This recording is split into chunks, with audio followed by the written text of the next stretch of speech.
The 2017-2024 Ford F-250 key fob battery replacement is a simple DIY task. This video will guide you through the process. You'll need a CR2032 battery. You'll need a small flathead screwdriver or plastic pry tool. Ensure your vehicle is off and keys are removed. Consider wearing gloves to keep skin oils off the contacts.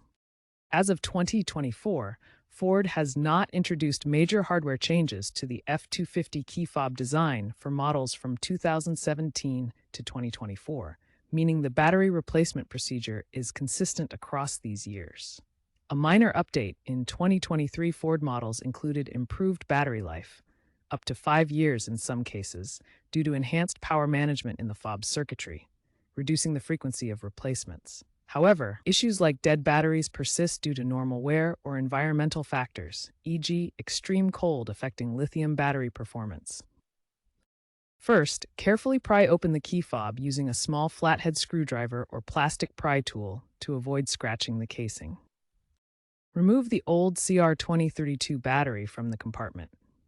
Insert the new CR2032 battery, ensuring correct polarity with the positive side up. Reassemble the fob by snapping it back together securely. After replacing the battery, reprogramming is often needed. Cycle the ignition by turning the key to the on position, then back to off to repair the fob with your F-250. This highlights the importance of syncing post-install. A Reddit user reported a dead fob after 2 years. Replacement resolved it, but reprogramming was needed when the truck's system flagged an invalid key.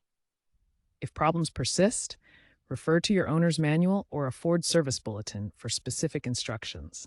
Consider consulting a professional.